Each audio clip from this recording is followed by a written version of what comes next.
Right. And we are live for our seventh episode of Paint Bros. Imagine we're on seven. One. Seven. Yes, seven it is. That's all right. I can't. I was. I guess.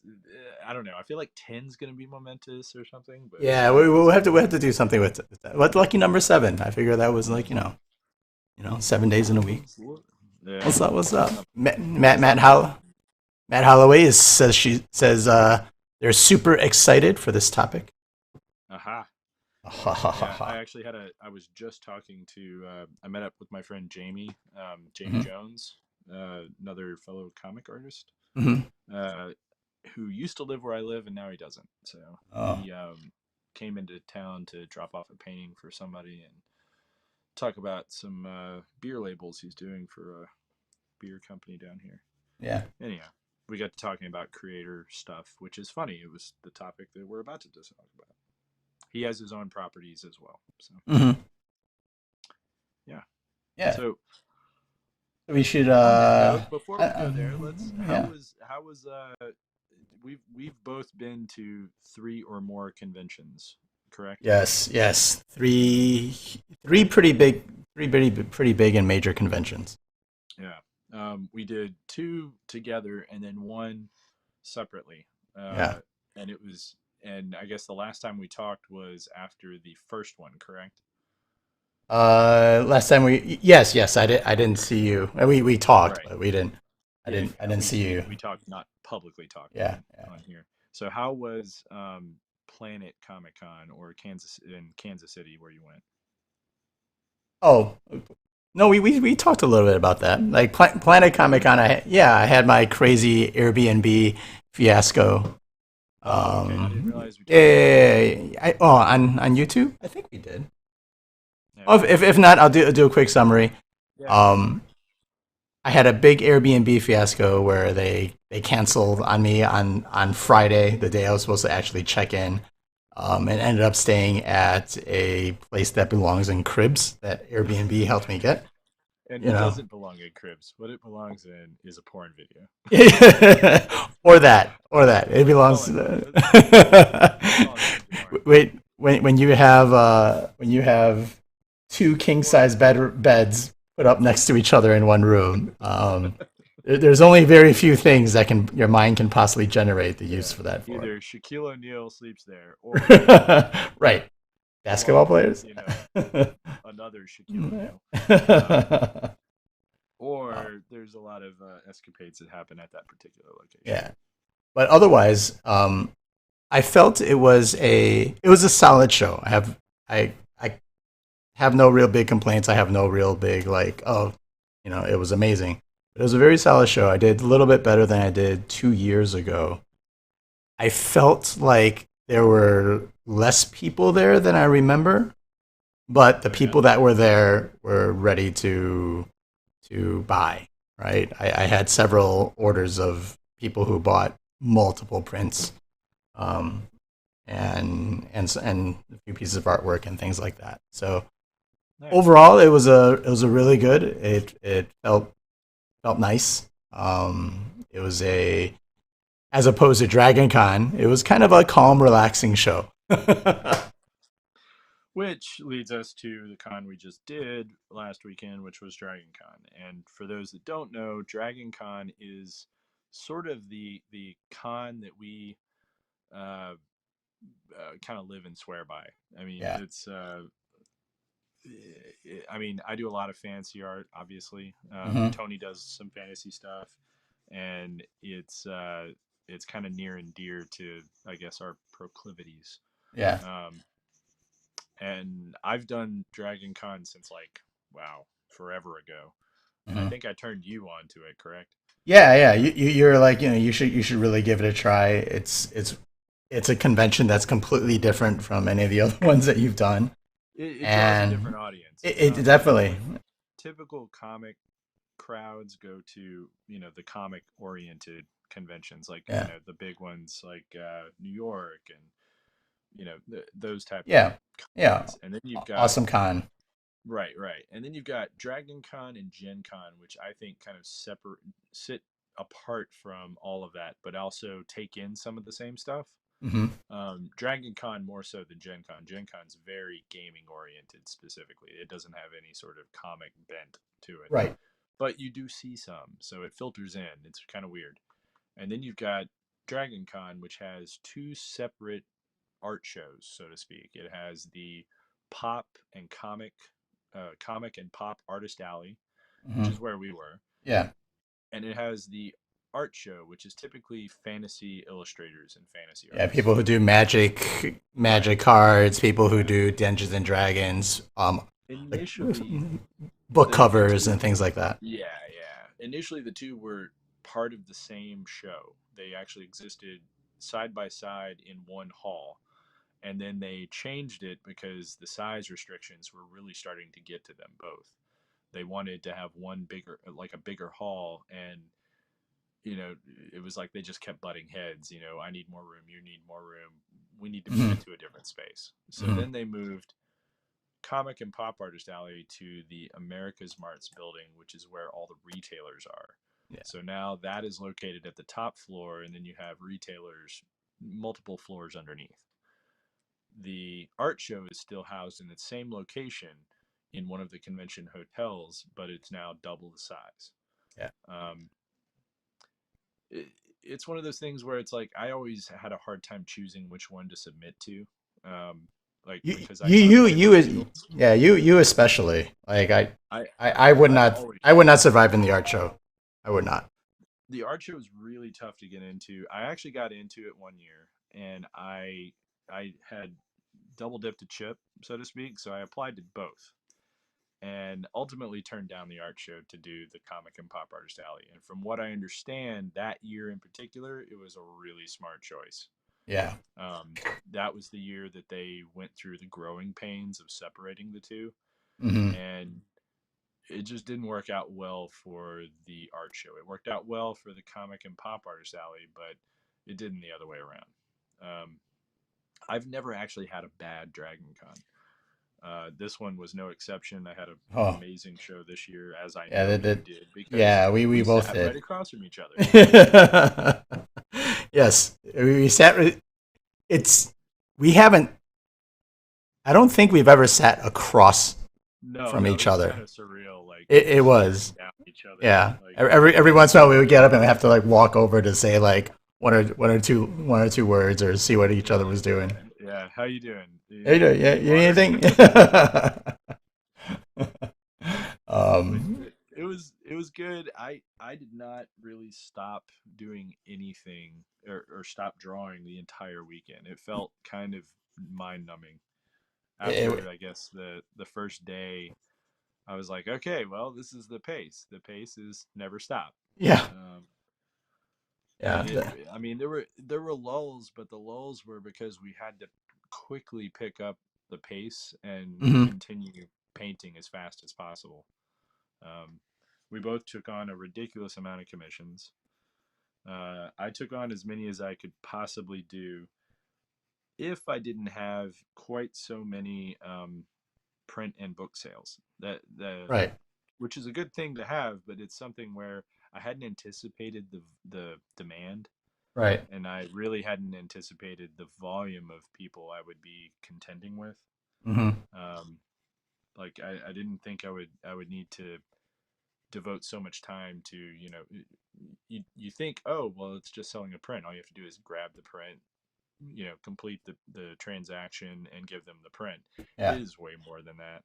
It's always they have to hem and haw over which print to get. You're You know, talking they to them have to. about it, very, very, very, very seldomly is someone going to come up to you and be like, I want this print and this print. Thanks. Yeah, Done. and and it was one of those where there were a ton of people, and then they were also asking about deals and other pieces, and you there's just always discussion that has to happen, and it was pretty mind-numbingly, like, I was, by the end of every day of the show, I just wanted to be away from humanity. And it's not because anybody was negative, everyone was amazing.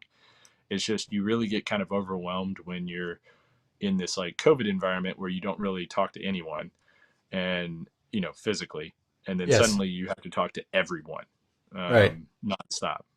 Right. We were both losing our voice at the end of every day. Like my At, voice was at, gone. at the end of the So I felt first like, day, I was losing my yeah, voice. It was, that's never a good sign. yeah.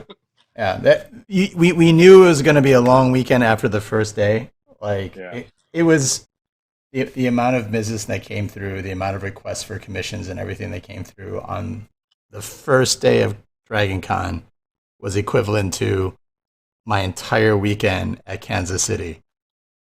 Yeah, it was nuts. The Yeah. that first day was like, okay, well, this is what it's gonna be like. Yes. There was definitely kind of a, okay, all right, I'm in. Mm-hmm. Mm-hmm.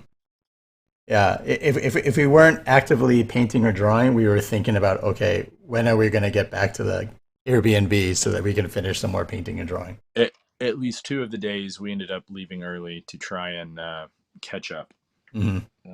and with limited success. Yeah, Keyword there is limited. you were a little better off than I was at the successful part of finishing stuff, which is funny because usually it's the other way around. You, Like you you usually definitely were picking up pace. usually it is. Usually it is. Usually it's Dan that I think has all I his took on bigger pieces though this time. you did. You had three huge pieces that I do not take on at conventions. I typically don't either, but it was Yeah. it was Dan that has all his yeah, it was a little nuts. So yeah, but it was fun. It was. I had some key moments for me was um I had a commission on Friday where it was two people kind of asked me to do a commission there. Their sensei had passed away from COVID as they were um, driving up to the convention, driving up to DragonCon, and kind of as a uh, you know in the moment sort of thing, they asked me if I would do a portrait of their sensei. And if anyone has come to me for portraits, like at conventions, I generally just avoid it. I don't do it. It's a little bit too hectic at a convention to do a good job. But this one kind of hit me a little differently, and I took it on. And when I gave it to her on Saturday or Sunday, like Yeah, I knew sometimes you don't you know if knew you hit it or not. you I you knew I knew hit you it. knew. I knew I Yeah, hit you it when the tears started coming. I was like, okay, I got it. yeah But it was a very emotional moment at my table, and it's one of those weird moments as like an artist where you don't often, and this is what I've been missing, right, at conventions. It's like it's one thing to post something and you get the likes and you get the comments and stuff like that. Like that's all fine and good. But yeah to get someone's reaction when they take a look at your art, when they flip through your portfolio and they stop for a second and they go, "Wow," to no one yeah but themselves, and you catch that. And this was one of those moments that just like sated. It was something that my artist soul was missing over the last pandemic. yeah. It So, was it was it was both awesome and yeah. tragic and sad and everything else like that. But Yeah. Yeah, I had a similar one. Mine was, and I ended up sending her over to you as well. Uh, Yeah. and it was definitely one of those. I got a little choked up while we were talking. I'm Oh. glad I had a mask on, just because. Well, no, it was somebody that we always talk about like how we had different careers before Oh all of yeah. this, Yeah. and this person was at one of those crossroads, and not even just the crossroads, but they've gone through the A same lot stuff of that we've life. gone Yeah. through. Really, yeah. Yeah. Well, especially like your confidence as an artist. Oh, absolutely. Everyone who has ever drawn ever goes through this.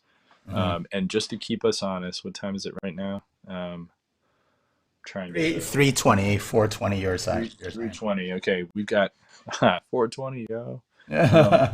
we've got let's go until 4:40 for this, right? Okay. So yeah, she was just at a very similar stage that we've both been in, and Yeah. just talking to her, I could tell that like she's like, when do I do this? At what Hmm. point, do I feel like I have the ability to do this as like a career or to make art and make money at it, Yeah. as opposed to just doing A it as a hobby. hobby in my free time. And I was like, well, Yeah. I looked at her work and immediately I was like, you literally have all the skills you need. Hmm. The No, thing it you was, lack is the confidence. It's like that's the thing that you're lacking right now. It's not even that you don't have the ability. Like I'm really right. blunt with people, as Right. you know. Oh yeah. Like I'm You? brutal. I know that, and it's Mm. because I used to oversee artists and creators all the Yeah. time, and You I've creative kind of learned director. over the years. Yeah, you have to be brutal with your criticism. Like well, it's not that you have to be brutal. You have to be honest, You have to be and straightforward. Right. Yes. sugarcoating things or gentle hand holding will never really shock someone to making a big change that they need to make. um, and I was like, I would normally tell you right off if I felt like you needed a lot of work on something. I would say, hey, your anatomy's terrible, you need to do X, Y, and Z. Or I would say, hey, I would go a different way with whatever. um, I couldn't say any of those because she was definitely talented. She knew what she was doing. She just hadn't really taken that plunge, of doing daily stuff to build up her confidence. Hmm. As you know, doing stuff on a daily basis like will totally amp up your ability to like just know when you can finish something, when Oh yeah. like you'll just know risk to take and risk not to take. Right. You, Um, you you you get your limits. You start understanding your yeah, limits and where you need to improve and what. it's like I know I Yeah. can finish that. I know I Yeah. cannot finish that. Things Right. like that.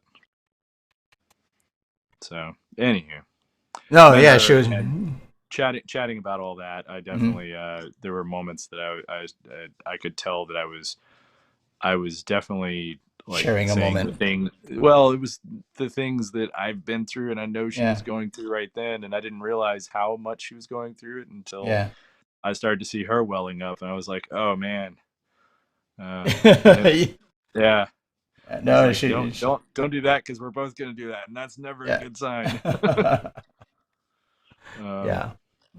And then you sent it over to me, and then we had a similar conversation. yeah. Well, I figured you would. I was like, hey, Tony's actually does the same thing. We do this thing on YouTube Live. It's sort of like dueling pianos, but for art. You should check it out. And she was like, I was love that. That sounds so cool. And I was like, yeah, Tony's gonna cry.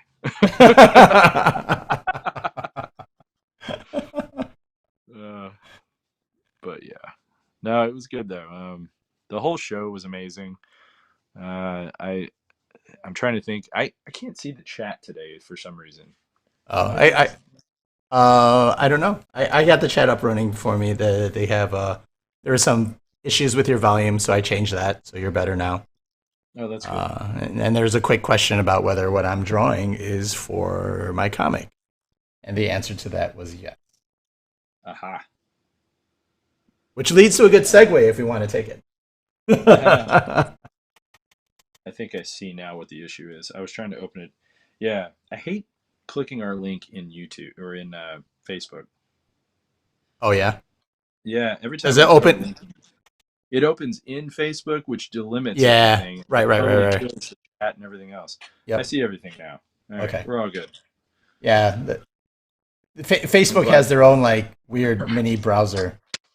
Yeah, and it's Yeah. dumb. It's It annoying. literally like, yeah, it's like we don't want you to really leave Facebook, so we're gonna kind of have to it. Yes. Yes. Exactly. Yeah. So I'm drawing something. So leading into the topic of the day, Yeah. uh, I am drawing something in one of my daily sketchbooks that is for Mm-hmm. a one of my sketchbook orders. I have three of them currently that I need to fulfill, and trying to get some of my work out of the way while we talk about the thing I'm doing. Yeah. Um, so, topic of the day is freelance work versus original content or Yeah. freelance. Or doing your own thing, right? Yeah, doing stuff for other companies or publishers like Marvel, DC, Mm-hmm. uh, whatever, versus doing stuff for yourself that you own and no bigger company does. Right. This is something that I personally struggled with for a long time early It's on. it's tough. It is really Yeah, really tough to make that decision. Um, there's there's a point I think in I'm going to talk just a little bit about the yeah. comic Go for it. perspective, Yes. and Yes. then we'll kind of go into each of our own because you have your experiences, I have Mm-hmm. mine, and then I feel like there's a lot of overlap between both of us. Yes. The uh, the comic perspective from my end, I started off doing stuff for publishers, uh, and I was finding that while it was checking off sort of like bucket list items that I had, like, hey, work for DC, check, work for Marvel, check. I found that the only things that I was really getting from it personally was name recognition. And even then, it was on a limited basis because of the type of work I was getting. Unless you're really working on like a big book, um, and it's a very popular big book, Mm-hmm. um, unless you're doing stuff for, and unless you're doing a particular type of work like penciler um, or writer, like Yeah. you're really going to be sort of like a blip on the radar. No offense, but you will always be perceived from the masses as that. It's never Mm-hmm. really good. You're not going to register because there's so many people that do it. Um, you're one of a sea. The other thing about doing work for a publisher is that you're helping to build their There. brand or Right. continue their brand or property that they already have. Anytime you work on Wolverine, let's say, you drew something for Wolverine, your name is on there. Uh, People pat you on the back after that issue is over. Occasionally, people will remember it. If it was a really groundbreaking issue, yes, they will. Mm-hmm. But the only thing it really did was help further that brand in the grand scheme of things. Unless it really satisfied you. I mean, for me, I always felt kind of hollow afterwards, um, which is not necessarily a terrible thing. Mm-hmm. It's paid work. It's what you're doing. That's what you're there for. You are a content provider. You're an artist. You're a creative, yes, but you're providing content for a publisher, for a property that they own. You don't. Um, yeah, I did stuff for Wolverine on the last movie that was um, the Wolverine, the one that that took place in Japan. Mm-hmm. So on the DVD or the Blu-ray version, there's actually a comic on there that Stan Lee wrote, and I did the layouts for. Oh, nice. Uh, yeah, it was actually one of my the one big crowning thing that I did for Marvel way back. Mm-hmm. Uh, the comic was pretty cool. I didn't actually do the illustrations. That's the key. I did the layouts, Right. but my name is on there. Right. I got in the credits. Right. You can say things about it. Yeah, it's a feather. Mm-hmm. um, my when I was done with it, I kept trying to pursue other work from Marvel, and I would do bit projects. I did a lot of stuff for the Guardians of the Galaxy. The various movie properties that came out all needed something like this. The work ultimately went to people in other countries who were far less expensive. Yeah, who are cheaper, right? Uh, yes, Because that's ultimately not what that their you're work campaigning. was. It's not Yeah. that their work was inferior in any way. I'm not saying that they were not talented artists. I'm just saying that they were farming out 90% of the stuff that I did for them. Hmm. It was rare that stuff stayed in country. Um, the I just got to the point that I didn't really want to continue being sort of like the guy in the shadows, and it felt a little annoying. By the end of it, I was like, okay, I think I turned down 2 jobs in a row, and I think that's when they just stopped calling. Um, and honestly, I was working on other projects. I was Right, doing other right. things that were more satisfying, and most of the things I was doing were things that I wanted to do. Hmm. Um, I reached a point where I was like, you know what, I kind of want to, no one's coming after me to draw this, their next, super epic fantasy thing. So I'm just Right. going to do whatever I'm going to do X, Y, and Z myself. Um, my philosophy has always been, ma- you know, do the thing you want to do. Like always, don't do the thing you don't get pigeonholed into doing something you're not enjoying. Right. uh, it's like, if you don't want to draw My Little Pony, don't draw My Little Pony. Uh, I mean, the worst thing that can happen is you can become really good at it, and then next thing you know, you're going to be drawing My Little Pony for the rest of your life. Yeah. I had a Um, very interesting conversation um at a convention with an artist who had been doing work for a pretty big company yeah, for decades, right? Is where he worked with a an art director. They gave him descriptions of the artwork that they needed, and he's been doing this for, well, now it's 20 in the 2020s, so almost 3 decades now. I think I know who you're talking about, and I know Yeah, what you're. Yeah, yeah, and in our conversation, he was like, "I would love to do kind of what you're doing, but I am so stuck doing yeah, working. I mean, I make good money." He's like, "I make good money. They pay well and everything else, and that's great, but I've tried to paint or draw for myself, and I don't know what to do. yeah. No, no, I've lost my yeah, voice. I need yeah, someone to give me a description to art direct and to give me yeah. an idea of what there is. And I'm trying And not to be. that, I'm trying to be purposely nebulous and not say too yeah, much yeah. about No, it. no, But you don't have to. yeah, You don't have yeah. to. But So, that was uh, legit a conversation that I had, and yeah. I was like, oh, that's like artist block on a completely another level. See, that is my absolute nightmare. Yeah. Like getting to the point where I can't just create for me Hmm. I mean, that would literally make me like, I would feel, oh man, I feel for him. Oh Uh, no, absolutely, I did too. I was like, oh, like, you know, yeah, like, put come here, you put need a hug. yeah. It was the creative version of an artist hug. Yeah. That was that dinner.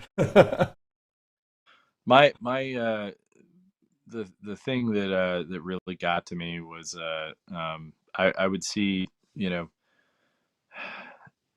I started asking myself, why do I want this? Hmm. I know that sounds terrible, but I was like, I'm killing myself to try and, get a, like get ahead in this particular niche thing for a particular, for one or two publishers, and I don't know why I'm doing it. Hmm.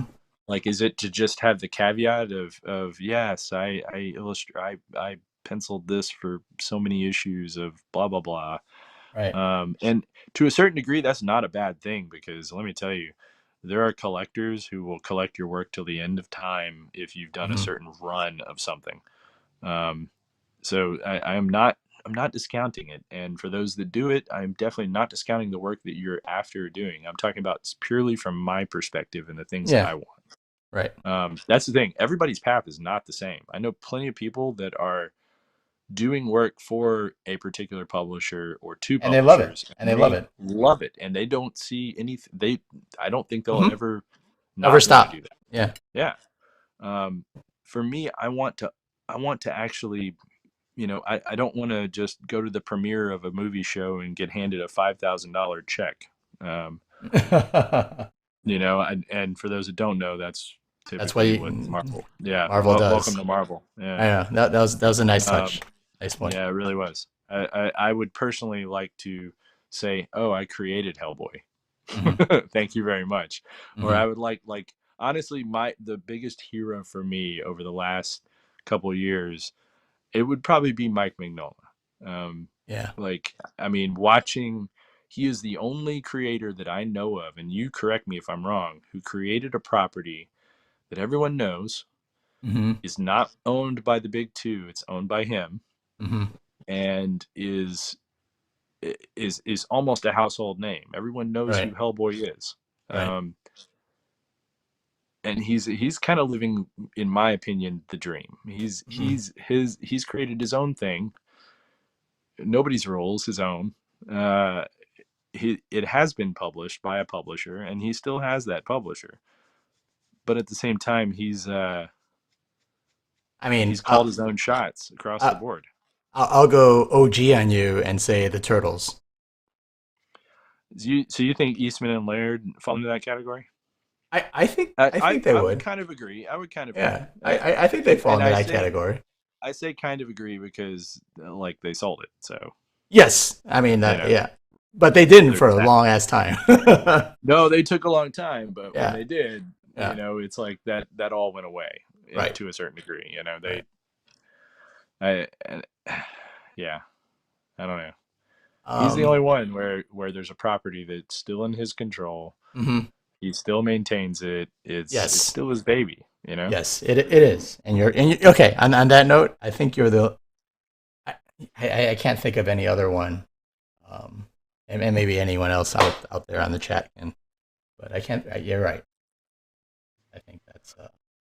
I don't think there's anyone else out there, and Yeah. and that's sad. And I know why it's the case because I've talked to more than one writer or creator who owns a property um, who's There, gone through this. I mean, we have friends like look at yeah. David Peterson, look at who does Mouse Guard, and Hmm. I He mean there's got tons of close. people He out got there. close. He got close. Well, he still owns his. Yeah. He He hasn't he, he he does. hasn't sold the rights to it. Yeah. No, but he almost got a full animation like No, he Disney did. sort of. Yeah. It was Yeah. very close to happening. Yeah, That's but that's still he remains in control of his property, mm, which is another yes. reason why he's a hero of mine. He's Mm. definitely up there. Um, I How I about think that there's not many these days that a lot of people own their properties, but none have been able to kind of crack that success that I think um, I think Mike Mignola is the only one that I know of who has really breached that barrier. Walking Dead? Oh yeah, that's a good point. And yes, you're right. You're right. I I totally think I, I forgot think I about think I think he's still that. yeah, yeah. Walking Yeah. Dead and now recently Invincible. I don't know the That's details or the also him. contracts. Yeah. No, you're right. You're right. Yeah. Both of those fall into the category. Yeah. Yep. But it's rare, but it's now with the advent, I think, of Netflix, of Amazon, to some extent, where they've gotten things like The Boys and whatnot, that used to be comic properties and stuff like that. The opportunity for that lottery ticket is there, Yeah. is more possible. I think the thing that's bugged me about all of it is that the end all and be all seems to be a film. Bless you. Yeah, The thank you. Sorry. thing that everyone seems to be focused on in these properties is creating something that will go on to become a feature film. Hmm. And it's because I know why. It's just frustrating to me as someone Hmm. who doesn't want to make a film, at least not yet. Um, Animation Uh, yeah, I mean, sure. I mean, I don't series. know. I haven't gotten to the point of world building where I'm into that, Yeah, you know? yeah. So I can't say that it's something I want to do. So yeah, I don't know. H. Kirkpat says this is very good life advice. Um, and also he mentioned mouse guard in Yeah. particular. So uh, I don't know. I think the thing that has like kind of pushed me into what I want to do now is Hmm. that I don't want to do exclusively things like I have a hard time selling prints at cons that have superhero work on it that's owned by properties. This is where it all stemmed from for me. Everything began with this. There was a artist, Sean Murphy, and he posted a something up on this is a long time ago now, and I believe it was it was either a Wolverine or it was something Marvel oriented that was talking about, it was like the ABCs or something like that, and now it's now infamous. So if someone else out there who's listening knows what I'm talking about, please chime in as I kind of cobble my thoughts together. Anyhow, he got sort of, Marvel kind of came after him Hmm. because of what he was doing, and he was promoting it online and then selling it at a con. Yeah. And it was a print of something he had drawn that featured Marvel characters. Mm. And Marvel sent a cease and Cease and desist desist. to him. Yeah. And it was because he was a very popular artist. He got a huge number of people who were interested in what he was doing. And Marvel saw it as muscling in on, the money that they make from prints. Hmm. So they shut him down, and he had already made the prints. So it's like, great, I just ate all the money that I printed on spending these. Right. So he was like, look, if you're making stuff, make your own work. He posted this on DeviantArt a long time ago, and I was faithfully following him at the time, and I was like, you know what? He's got a really good point. Like, Hmm. I mean, he's been in the industry long enough. He's seen the highs and the lows, and the pros and cons of working for publishers, and he's reaped both the benefit and the whirlwind. Yeah. Um, and it's like, and he's got a really good point. Like, why are people doing stuff for why am I Right. painting this Wolverine portrait and then trying to sell it as a print at a con when it's not owned by me at all? Hmm. Yes, I did the art, but technically speaking, Marvel owns the rights to the character and thereby any prints that are made concerning it. Um, I mean, there's other aspects of the legalities to all of this, which I think at some future episode, I would really like to do with you, Tony. I actually have a friend that's a lawyer who I think I Oh can yeah. get, Yeah, we get him on. who speaks specifically to property law, Yeah. who would probably be willing to get on the episode and speak authoritatively about this. Hmm. Um, so anyhow, he got me into thinking, you know what? I'm going to abolish all of my stuff in my sketchbooks and in my prints, but I'm going to have to phase it out because of what I have. Right. So I started slowly. Each con I did, I took away one of the Marvel prints, one of the DC prints, to the point Hmm. now where I think there's like 3 in my binder. Right. Um, and even then, I think those are going to go away eventually too.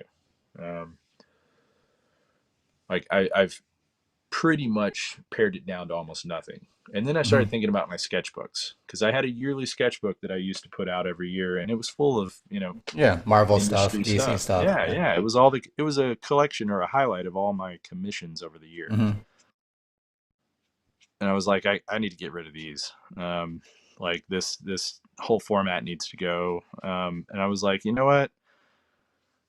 I'd really like to do an art book. I want to do something that's more involved and more me and doesn't have anything to do with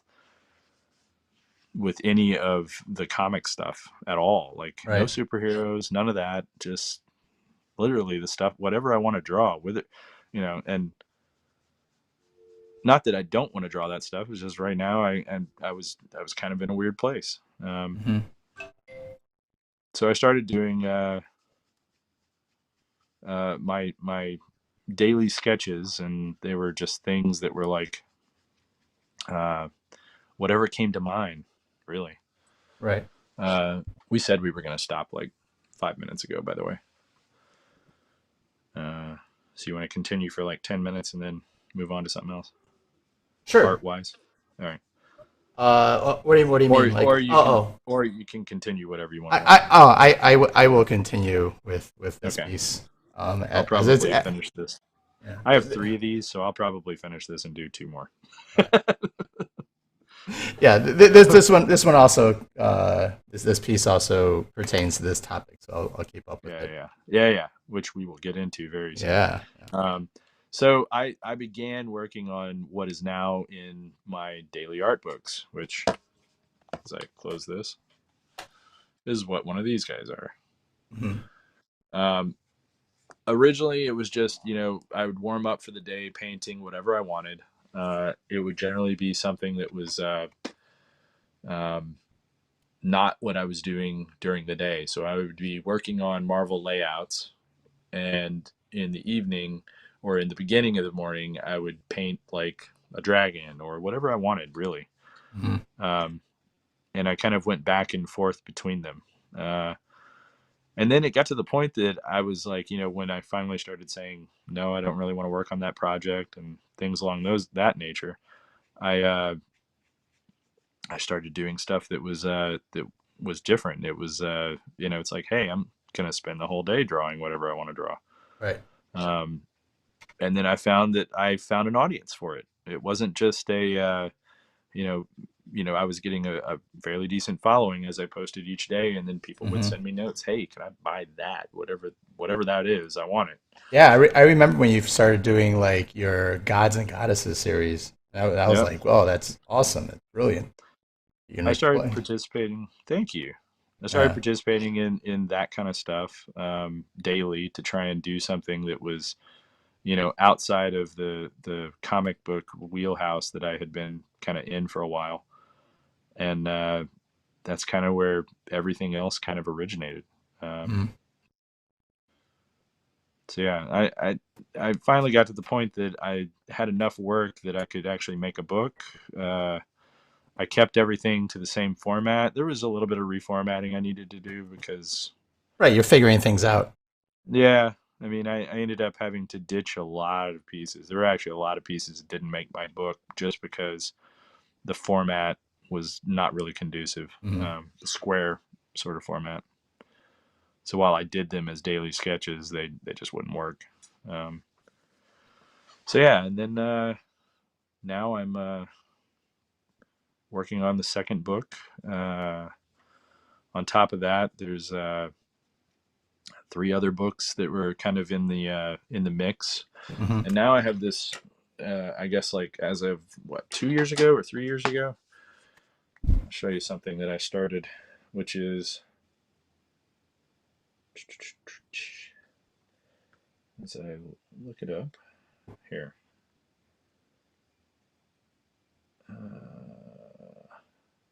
If you want to know more about the Sean Murphy story, CBR has a good article. Says Yes. Holloway. Oh, he's totally right. Yes, they do have a really good write up about it. Um, it'll break your heart a little bit, just to warn you. Oh. Well, no, it's just it's a tough story because it's way too real. Here it is. So I started doing this every time I send out a commission request. I always send out a spreadsheet like this. Whoops. Um, which talks about my projects that are in the mix. So these are projects that are currently in the mix. Um, Daily Square Sketchbook Volume 2. So you can actually buy a piece.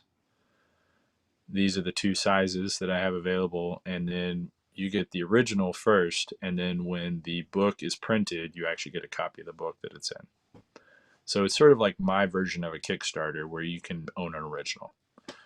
And I started each project.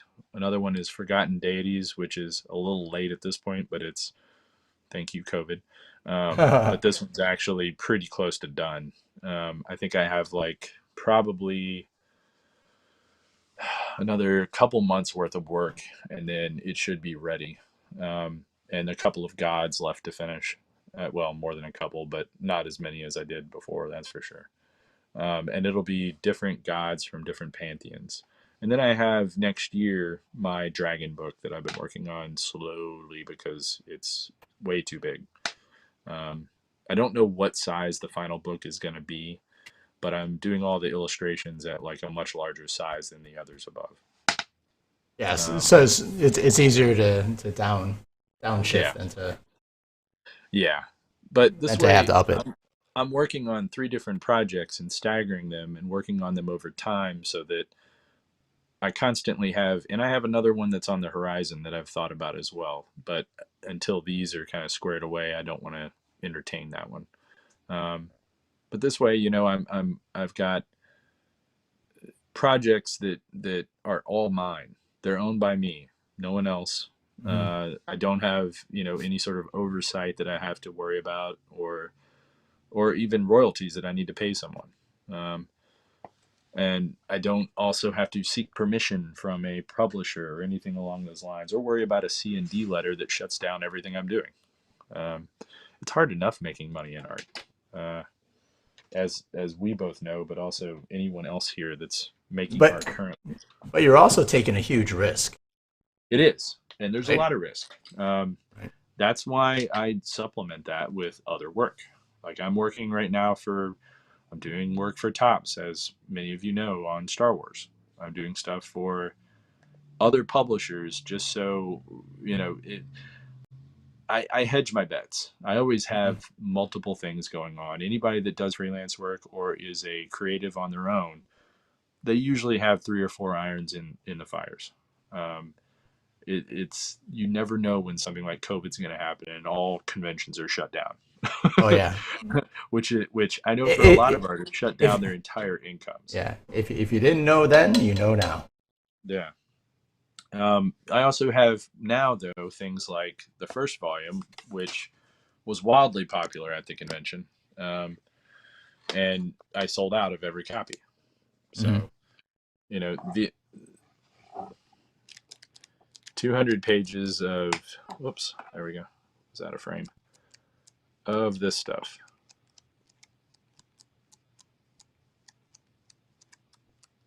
Yeah, that's just beautiful stuff you have there, and a wide variety of topics and subject matter. Yeah, it's a little bit of everything. I mean, it's random stuff. Some of it's the lizard that was outside one day. Hmm. Um, I went to the zoo. uh, you know, and this is for creators. Anybody that actually has done created art or worked in any capacity. Things like my kid tells me to draw a dinosaur one day. Uh, it's random stuff. Right. So, but this is passive income. Books books are books are kind of a double-edged sword. Anytime you make a book, you have something that you can put up online to sell. The negative is You have to sell if it. there are no conventions or anything like that, selling books online is It's pretty much hard. impossible. It's It is it's just hard. impossible. I mean, you no one buys books online. Come on. You might buy it online, but you bought it because someone else had a copy and you saw Yeah. it. Like something like this, it's hard when the world is burning to say, "Hey, you need this $40 book Yeah, in your life." you need other marketing to help Yeah, push it, like your social it's beyond repair. media and everything else. All that comes into play. Dan, is it too late to get in on the Forgotten Gods and Goddesses? Says Dwayne Farber. No, it's not. I do have, I think it's like, I want to say there are 15 spaces available, 15 left. Um, at two different, I think I have two sizes. Maybe I'm only doing 9 by 12s for that one. I can't remember. But yeah, I have, I think 15 or 16 spaces left. Um, I think there are only three where you choose the god, meaning I can send you a list of the gods I have left that I'm doing that I already are on my list to do, and or I can send you. You can provide me with a guide that I might not have done yet. Um, and of those three, it might be one that I could entertain about writing something about. All these I've done research on. That's the other thing. These gods and goddesses, I'm doing ridiculous amount of research to try and figure out. Like some of them are so forgotten. Like I really wanted to do one of the gods from Easter Island, but no one knows anything about that at all.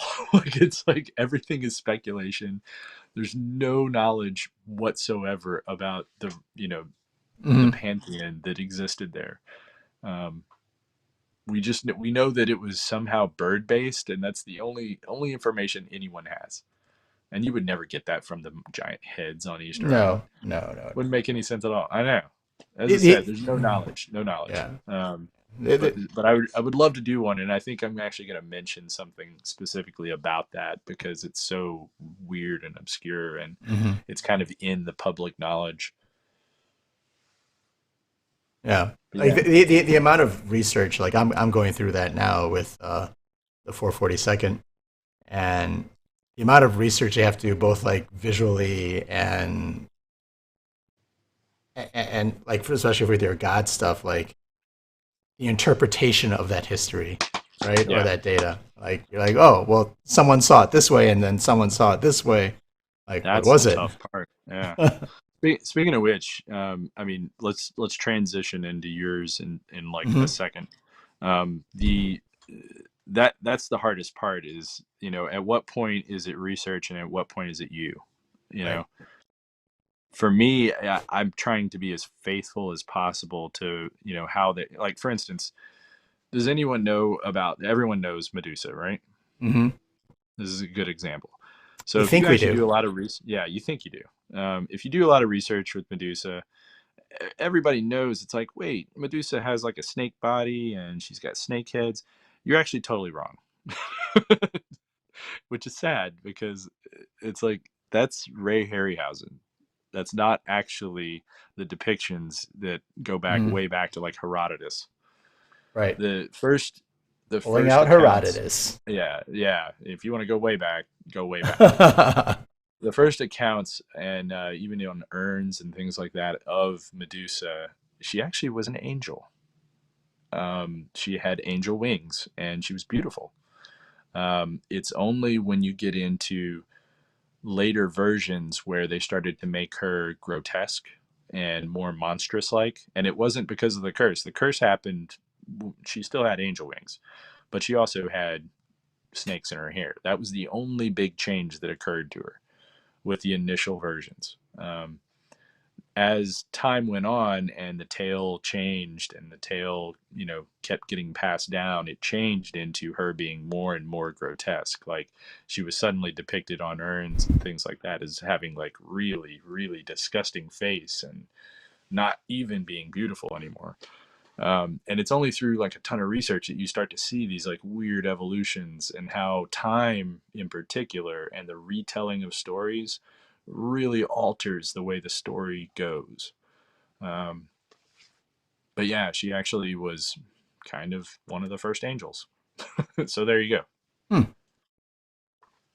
Yeah, I didn't really. I knew some of that, but I did not realize Yeah. a So lot of my that my until. version of her has wings, um, because I'm going back to the originals and I'm trying to be as faithful to the initial aspect of what all these different pantheons and Hmm. various deities, like what they were like, for a particular people at one time. Um, so Tony, tell us a little bit Yes. about your project that you're doing right now that's real similar to a point in history. Yes, yes, yes. So I am working on a web comic called The 442nd.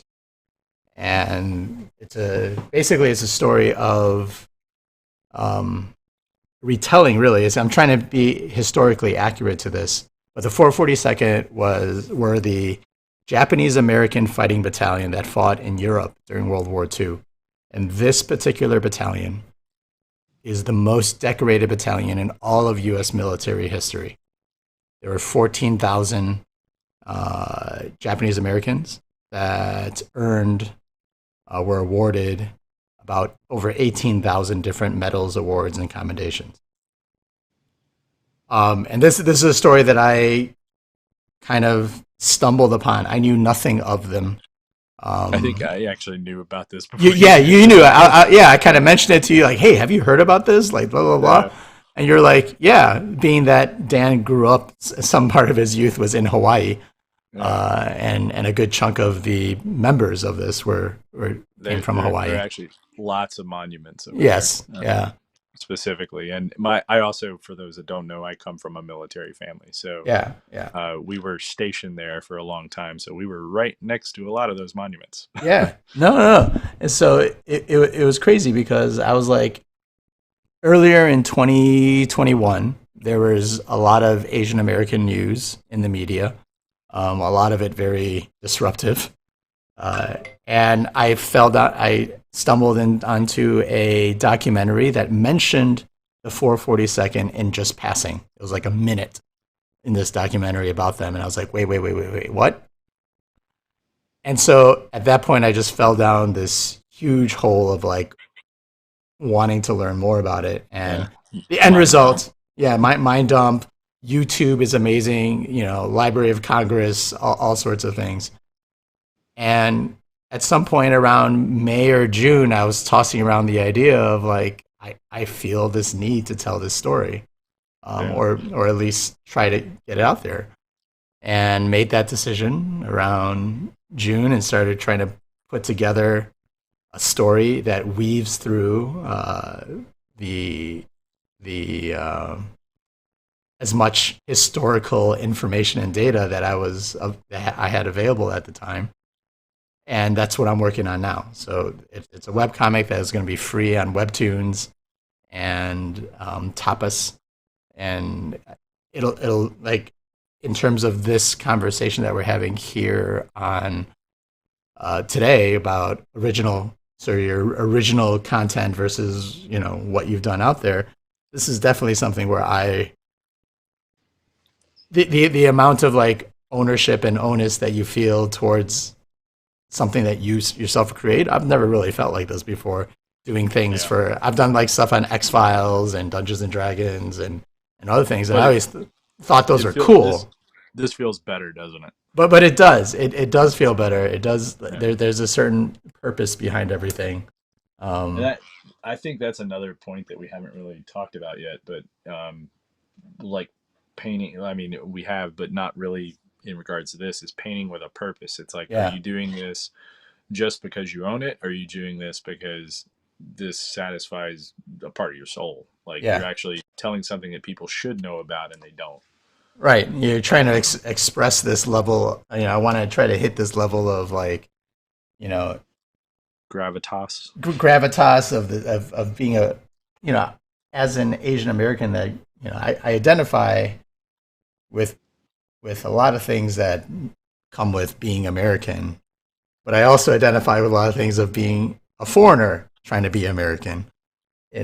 in those same ways. And there's just so much in their story that even echoes in my experiences decades later.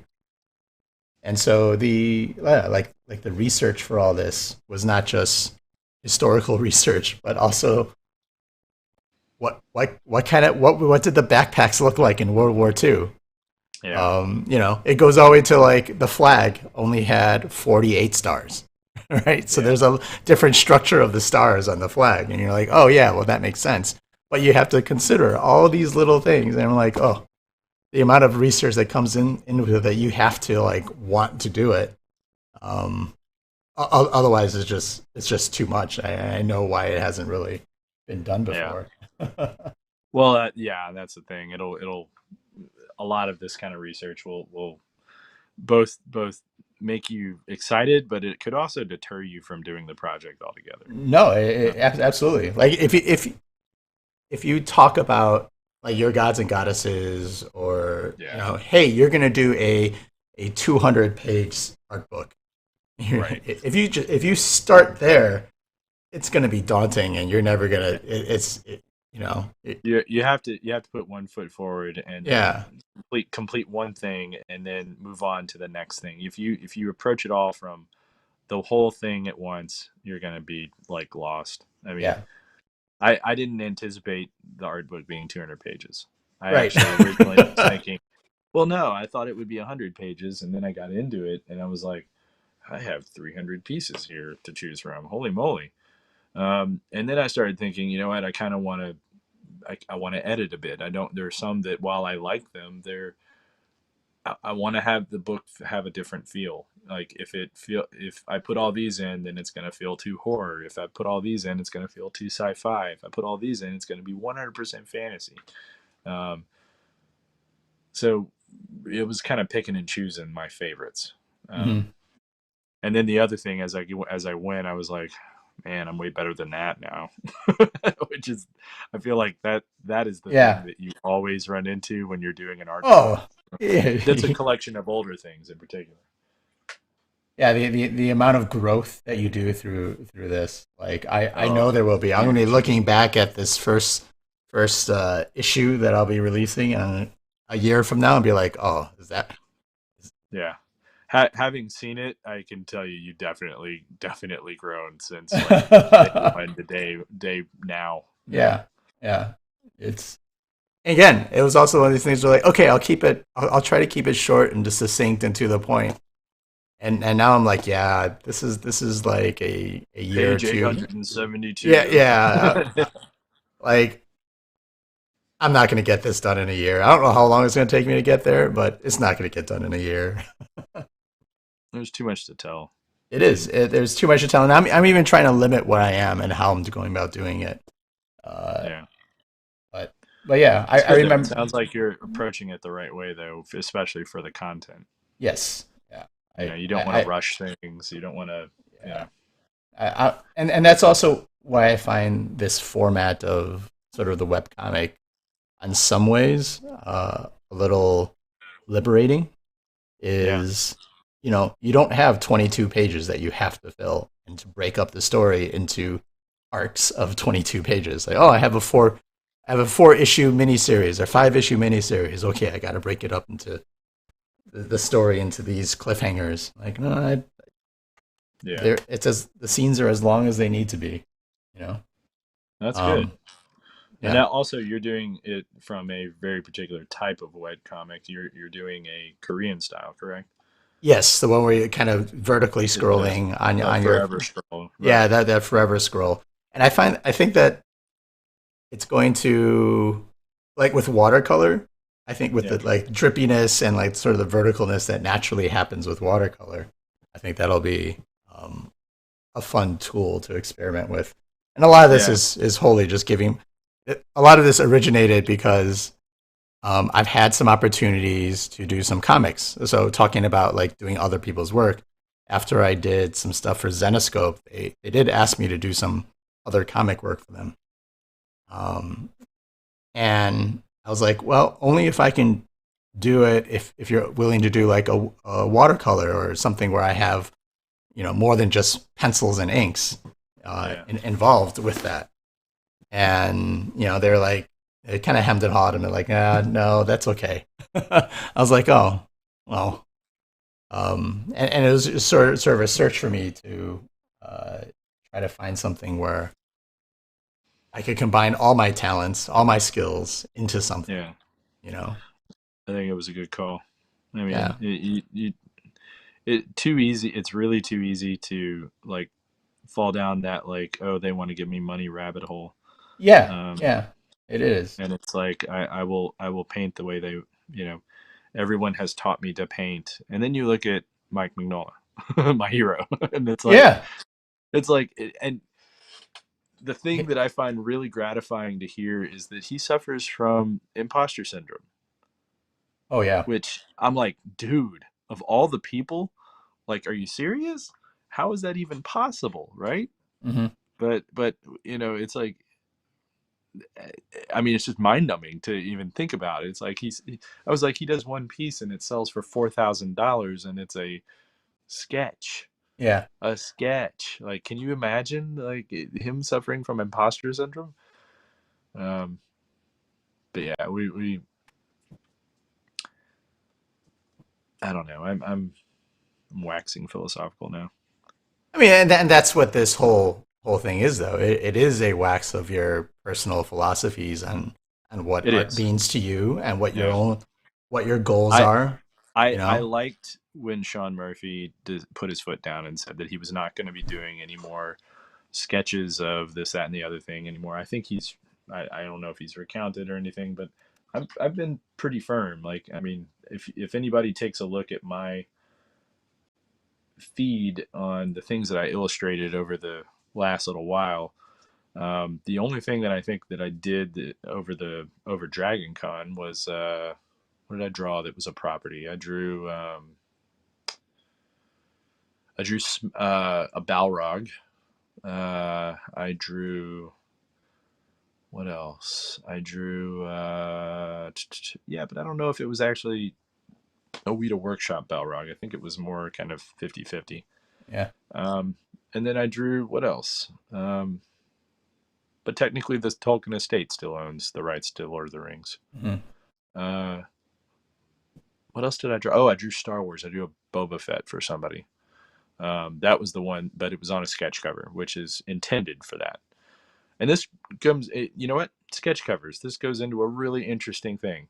So, technically speaking, the various property owners, Marvel, DC, etc., the Hmm. mouse, Hmm. when they put out a sketch or blank cover for someone to draw on. Did you know that technically speaking, you're violating copyright law whenever you do an illustration of something on that cover and then sell it? I mean, I know I violate copyright law when I post up a picture of Wolverine, technically. Yeah. No, but I mean, the thing that they've printed is blank specifically for people to draw and illustrate. Right. Like But it's if what you it do says. on there, Yeah. But if you do one on there, you're technically violating copyright law, yeah, technically speaking, yeah, when you sell it. there's a lot in this arena of art, and There's a lot of don't ask, don't tell that yeah, you're like, there you know, is. like Marvel and DC definitely look the other way at all the stuff that goes on in conventions. Oh yeah, They look easily. the other way at all the things that people draw and illustrate, and then like all the commissions. Um, I don't mind as much the commission aspect because it's a one-off. It's when Right. people start making prints out of the commissions, Hmm. which I'm totally honest that I've done before. I mean, Yeah, I've kind of shied away from doing that in the later and, years, but and initially I definitely did it. and by no means are we, expediting anybody who is doing this by No, any means. Like, no, this go is ahead. all personal Yeah, choice. yeah, Every single bit of this. yeah. Yeah. Like, Some people. I mean, this is totally their livelihood, and I do right, caution.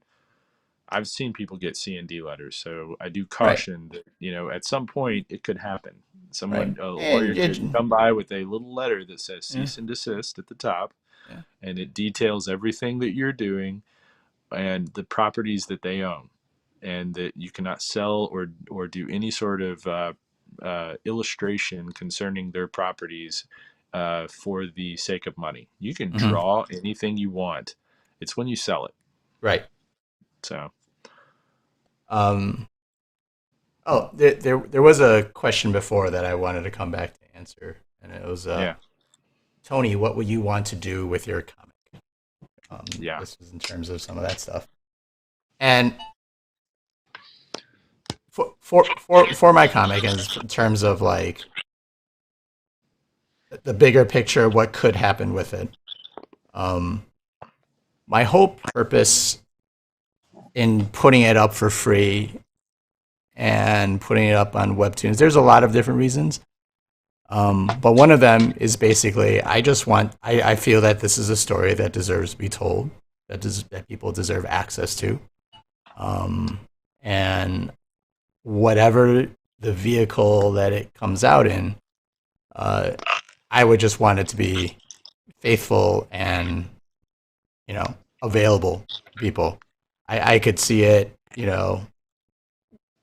I if I do everything right, could it be like, it's kind of like, I've been describing it as trying to achieve a band of brothers kind of feel to the whole thing, you know. Um, there's been a lot of movies that are out where the cast is almost all Asian now. Shang-Chi and rich Asians and everything else like that. And so I think that could be a very cool thing too, to have a full on action war movie that of all Asians. But again, my whole purpose of this right now is just to make sure that the story gets out there. And if it helps that and it doesn't hinder that, then I am. That's all stuff that I can contemplate, and it's for future Tony to deal with, not current Tony. Yeah.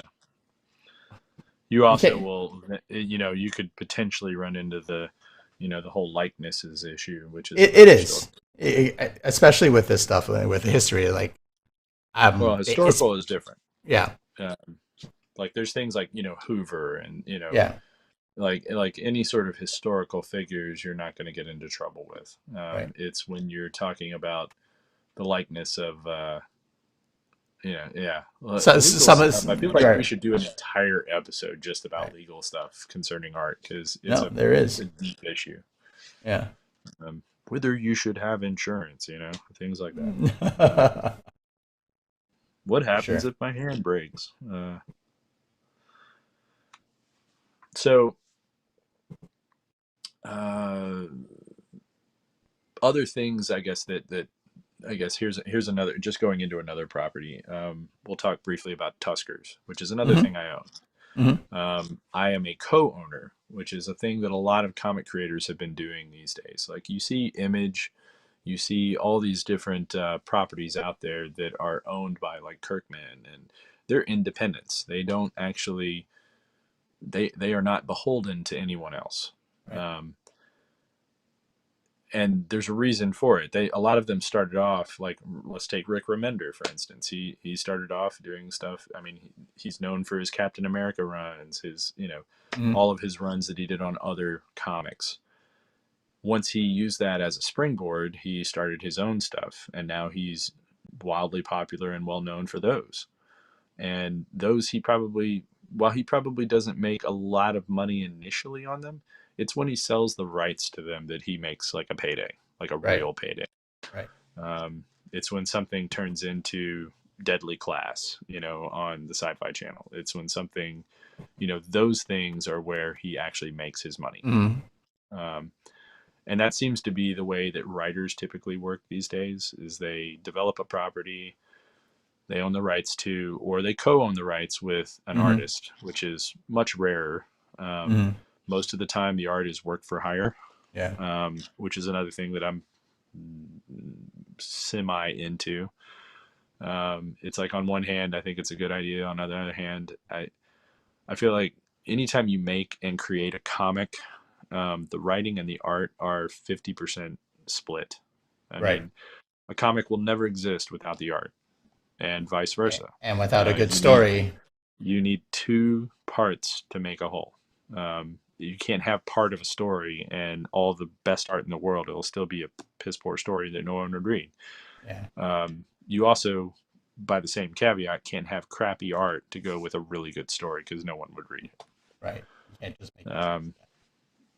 Um, so having that split is important. Um, uh, Tuskers originated with this is the here I'll The origin stories. yeah, let me bring out a copy here. There we go. Tuskers, which is the elephant book that I worked on good chunk of the last 2 years.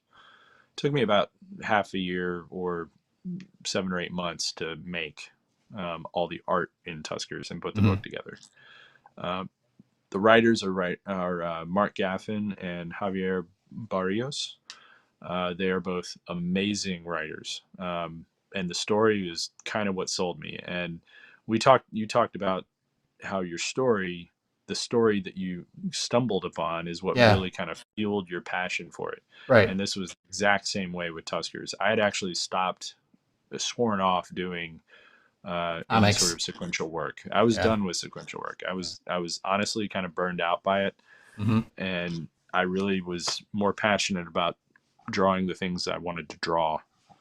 Um, and then Mark, who I had worked on Grimm, the adaptation for the television series. Hmm. Uh, we did some stuff for Dynamite years ago, and he never really forgot the stuff that I had done. Um, and he was like, that's kind of the look I would love to go for, is that like kind of realism, but I need someone that can really kind of get the Tell the pathos through story. the story. Right, right, Yeah, and who also can draw animals. That's the right. other key. Oh yeah, you were drawing a lot of animals. Yeah, yeah. So I did a children's book before then, and that kind of was, all animal based. And he had seen that and helped. It was a Kickstarter that he helped fund, and then after that, he was like, "All right, I think Dan's my guy. I just gotta, I Hmm. gotta approach him about it." So he sent me an email, and I was kind of, initially very dismissive, because usually when I get emails from writers, I know where it's going, and it's usually, Hmm. "Hey, here's a project I want to work on. It's going to be a Yeah. Kickstarter. I can only afford Uh-huh. 10 pages. Right. I can afford And 10 pages. Here's my budget. and when the There's Kickstarter a way." happens, then we'll pay you more. Yeah, and then it'll actually be greenlit and it'll happen. Hmm. So that is a pretty much like almost on a daily basis. I get one of those emails, and I'm sure Tony does too. They're Yeah. pretty common. Um, so I usually take them with a grain of salt. I do read through all requests, and then I respond if it's something that I can't do it, or Hmm. I'd love to, but this is my rate, and I have to stay firm on that, because I my like kid, to not my eat kid, ramen. yeah, my kid and I like to eat, Yeah. and I also Yeah. have two dogs that are horses. Um, so I read through it, and I was initially just going to just send him a polite no, and then I read through it again. And he said in his initial thing, like, read the story, let me know what you think, and we can talk further. And I was like, oh man. So I read through the story, and I was like, well, crap, it's really good, like really good.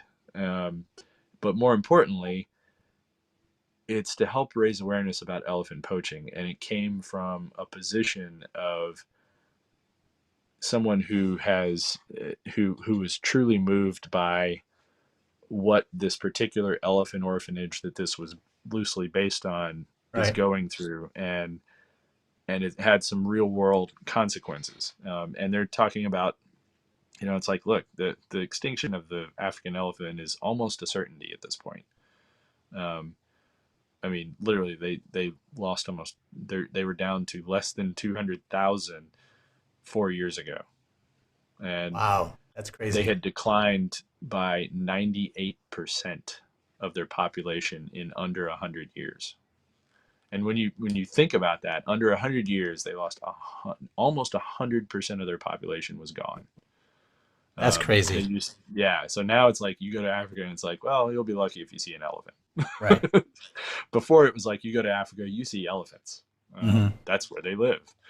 Uh, and it was very like, I just remember having this moment where I looked down at my kid and he was playing with a dinosaur, and I was like, oh shit, um, this is like getting a little too real. Like, he's actually playing with an extinct animal right now, and here I have this opportunity to kind of tell a story that helps raise awareness about the plight of an African elephant currently and in its final days, most likely. And I was like, all right, I'm gonna kill myself if I don't say yes to this. Um, and that's kind of where that property began. And I was like, look, I have one stipulation, which is we own, the writers are one entity, and I am one entity, and Right. between the two of us, we have a 50-50 split. Right. And they were like, sold. And from that point on, it was, now I have another property. Right. I currently own four properties, Hmm. technically speaking, um, that we own the rights to, and slowly over time, I plan to add at least two more, maybe three. It's not that I want to own properties or build that up. It's that I want to tell my own stories. Yeah. Well, everything on that is an option, right? Like yeah, it's Yeah, an opportunity, not an option. But everything yeah, there is an opportunity to go further, to add to know to your own resume, so to speak, right? yeah, And nowadays I think it's becoming. Before the advent of like the internet and all that fun stuff, like you needed to have DC, Marvel, whatever, uh, on your portfolio in order to be considered like a professional. But nowadays, you I don't think need to. I would agree to a certain degree until you get into conventions. Um, Hmm. there's sort of a chicken or the egg thing that comes into play with conventions. Hmm. You can't get into a con unless you have credentials. Right. So you have to have credentials to get into a show, and so on and so forth. So it's a little tricky, you know. Yeah. Oh yeah. Yeah. Trust me. I mean, getting into like New York Comic Con, right? Like some of these shows are jury. They ask you to send in your portfolio. What books have you worked on, and et cetera, so on and so forth. So you have to be very aware of that stuff. Yeah. So, But yeah. but what time is it? What do we got? We It's got actually time. I Yeah, just it's realized actually pretty because good. I'm having people here. But one last question from Holloway. I know you paint the items and scan them online, but what are you going to do with all the originals? You're going to bind them into a book for yourself? Are you talking about me? I For think that was talking well to both of us, I I think so. guess. Yeah. I take everything and then I turn it into I scan everything and then the originals I either sell as part of the Kickstarter for the publishing Hmm. costs Hmm. or I take the originals and bring them to conventions and sell them that way. The Yeah. majority of the time, there are a few that I hang on to because they're for me. Right. Um, like I have some that are kind of like my babies, and there are a few that I've let go that I feel a little, like ugh, about. They kind of hurt. Right. Anytime I think I'm going to be doing something that's along those lines, I typically put them in my actual physical book. Um, So I have a number of them that were like pivotal for me Hmm. that I keep in my sketchbook. Like this one was a groundbreaking one for me personally. Right. So I have the original. Um, Uh, there are a few that fall into that category, and it's only when I think it might be one of those that I usually put it in this book. mm. This book is kind of a tricky one. Because there are times that I've been like, oh, I want to sell the original, but I can't sell that original. Like this one, I probably should have done somewhere else because I know someone would have wanted that, Yeah. and it doesn't really. Yeah. I'm having a hard time figuring out what I want to do with my originals for this book, and I'll deal with it later. It All I know it right now is that I am not selling them in the short term. I am just going to hold on to them for a while. yeah. And once after a year, I'll make a decision probably about what to do with the original and stuff like Yeah. Well, I I think I probably got to get going here. that. Yep, I've got absolutely. tons of noise happening, and it's only going to get worse. So All right, everyone. Well, thank you for joining us on Paint Bros episode 7. We will continue next week. Stay tuned. I will be at a convention this weekend, Rose City Comic Con, and Dallas Fan Expo the weekend after.